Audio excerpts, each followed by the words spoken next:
क्योंकि मैं पढ़ा लिखा हूँ, मोदी की तरह अनपढ़ नहीं हूँ या उनकी तरह अंधभक्त नहीं हूँ जो सब 70 साल की कहते हैं। उन मूर्खों को ये पता नहीं है कि 70 साल में जब हम भ्रष्टाचारी को भ्रष्टाचारी नहीं कह सकते, पढ़ गए सर, चोर को चोर नहीं कह सकते, नफरती को नफरती नहीं कह सकते, दगाबाज को दगाबाज नहीं कह सकते, तो क्या कहेंगे? कम से कम उनके एवज में कौन सा शब्द बोलना है ये बता दे।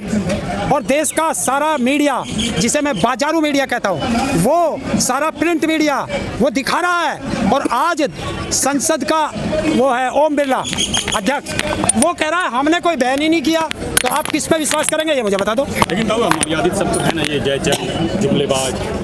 किससे बात कर रहे हो आप? जब देश का प्रधानमंत्री देश के किसानों को आंदोलनजीवी, आतंकवादी, परजीवी कह सकता है, तो आम सांसद उनको कहेगा तो आप जोर पड़ता है। मतलब तुम मुझे तो कुछ भी कहो, और अगर आपको कहेंगे तो आप बैन लगा दोगे। इसे ही तानाशाह कहते हैं। भ्रष्टाचार की बात आप कह रहे हो, भ्रष्टाचार में आज जो है जो ललित मोदी हैं वो शादी कर रहे हैं और आज 2010 से फरार हैं वो। तो देखिए वो अलग चीज़ है, शादी कौन कर रहा है? जो देश से पैसा लेके भागा है वो फरार है। अभी तो और भागेंगे, अभी तो और भागेंगे, चिंता क्यों कर रहे हो? और भागेंगे।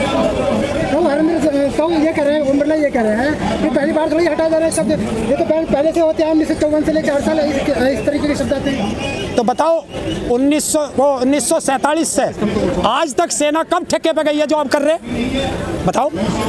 पिछली सरकारें 67 साल की सरकार बता रहा हूँ, क्योंकि मैं पढ़ा लिखा हूँ, मोदी की तरह अनपढ़ नहीं हूँ या उनकी तरह अंधभक्त नहीं हूँ जो सब 70 साल की कहते हैं। उन मूर्खों को ये पता नहीं है कि 70 साल में 3 साल मोदी के भी आते हैं। तो आपको क्या लगता है? तो जो 67 साल में पिछली सरकारें दे करके गई, ये उन्हें बेच रहा है। ये कौन से तुम्हारे संविधान में लिखा?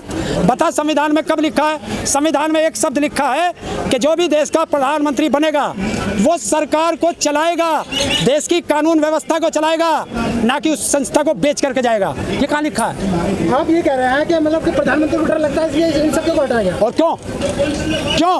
अगर आप चोर को चोर नहीं कहोगे तो क्या कहोगे?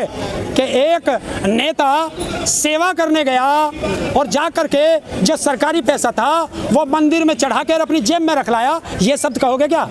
हरिंदर जी, मोदी जी के जो शेर हैं लोग उनसे डर रहे हैं, कह रहे हैं कि दांत दिखाई दे रहे हैं उनमें।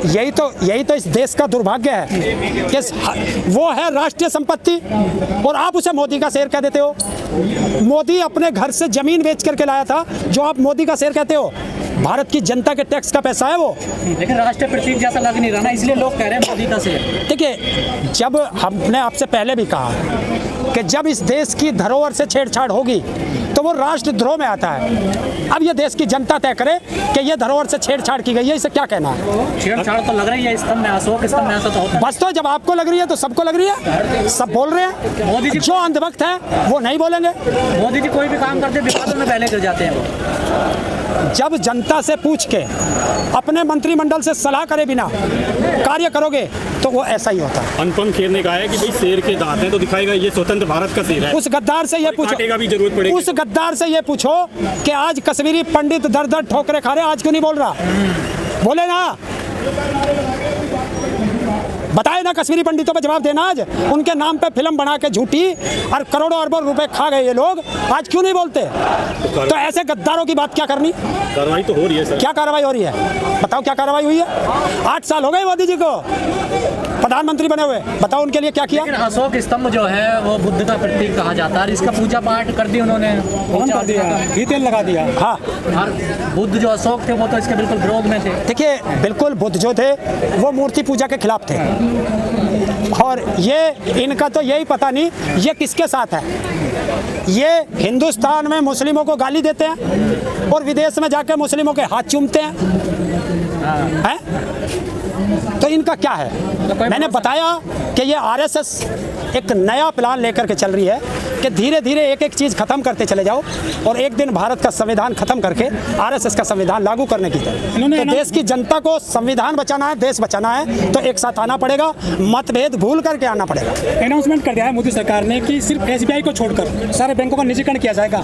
भाई, हमने आपसे पहले ही कहा था, हम तो आपसे 2 साल से कहते आ रहे कि एक मरोगे, एक मरोगे, सारे मरेंगे। आज नंबर किसान का था, वो लड़ के बचा लिया, आज सेना का आ गया। अब सेना नहीं बचा पा रही तो अब जो है बैंकों का आ गया। ऐसे ही पहले LIC भी की, सारे रेलवे भी की, एयरपोर्ट भी के, एयरलाइंस भी की। जिस देश में अपनी हवाई जहाज सेवा नहीं है वहाँ बहन जो वो बन रहा क्या बोल रहे हैं मिनिस्टर उस विभाग का, तो उसका क्या काम है? देश को लूटने का। उड्डयन मंत्री बना बैठा, बताओ क्या काम है उसका? श्रीलंका का जो कोई झंडा है वहाँ भी शेर मुंह खोले रहता है। लोग कह रहे हैं कि इन्होंने भी मुंह खोल दिया, भारतीय असम में लगा। अरे हमने तो पहले ही कहा है कि RSS नकलची है, नकल करते हैं। श्रीलंका तो डूब गया, लेकिन अच्छा ये भी डूब जाएगा, उन्हीं के नक्शे कदम पे चल रहा है। बहुत एक कहावत है बड़े बुजुर्गों की कि पड़ोसी के बारिश पड़ेगी तो लोत्ती हमारे भी पड़ेगी। तो जब पड़ोसी के आग लगेगी तो लपट आपके भी आएंगी। तो कह रहे अखंड भारत बनाएंगे हम, श्रीलंका डूब रहा है। क्या अखंड भारत बनाएंगे वो कहते हैं भागवत। देखिए ये मुंह के आगे है, कुछ भी कह दो, इन्हें यही पता नहीं कि ये सुबह क्या बोलते हैं शाम को क्या बोलते हैं। कौन है ये? देश का प्रधानमंत्री है, देश का राष्ट्रपति है, सांसद है, विधायक है, कोई IAS है, क्या है मोहन भागवत? उस संस्था के अध्यक्ष हैं जो कहीं सड़क नहीं पहुंचे ना, वहाँ RSS पहुंच गया है पूरे देश में। कहाँ RSS की शाखाएं कहाँ पहुँच गई RSS की शाखा? देश में पहुंच गई। देश में आग लगाने के लिए RSS की शाखाएं बहुत है। वो आग लगाते हैं और क्या आगे लगाते हैं? राष्ट्रवाद की बात करते हैं। कौन करता है राष्ट्रवाद की बात? संघ वाले। किसने कहा राष्ट्रवाद की बात करते हैं? वो तो भाई प्रचार करते वे हैं। राष्ट्रवादी कैसे हो सकते हैं जो भारत के झंडे को 55 साल तक अपने उस पर ना हेडक्वार्टर पे ना लगाते हो? वे राष्ट्रवाद की बात कैसे कर सकते हैं? वे राष्ट्रवाद की बात कैसे करते हैं जब अंग्रेजों के साथ पूरा देश लड़ रहा था और ये अंग्रेजों के पिट्ठू बने बैठे थे? वो राष्ट्रवाद की बात करेंगे? राष्ट्रवादी नहीं है वो। नहीं है। देश में सरकार चल रही है उनके बंदों की। क्या संघ के जो सरकार तो पता नहीं किस किस की भी चलती है। सरकार चलना वो अलग बात है, राष्ट्रभक्ति अलग बात है। साउथ श्रीलंका जो है वो तो एक छोटा सा देश था, भारत तो बड़ा है। भारत कैसे डूब सकता है, जो बहुत से लोग सवाल उठा देते हैं। भाई भारत तो बहुत बड़ा है। तो भारत का रुपया जो आज तक नहीं गिरा वो 80 से नीचे कैसे चला गया भाई? ये बता। निर्मला सीतारमण तो बोल रही है ना, बहुत से देशों में मुद्रा गिर रही है। वो तो ये भी कह दे कि मैं प्याज भी नहीं खाती। ये देश के वित्त मंत्री का काम हो। पता है क्यों? कि जब हमारी नीति निर्धारण करने वाले लोग एक्सपर्ट नहीं होंगे तब ऐसा ही होगा जैसे RBI का गवर्नर, वो एक बड़ा इकोनॉमिस्ट होना चाहिए था, वो अब इतिहास का एक स्टूडेंट है, तो वो कैसे करेगा? उसको पता ही नहीं है।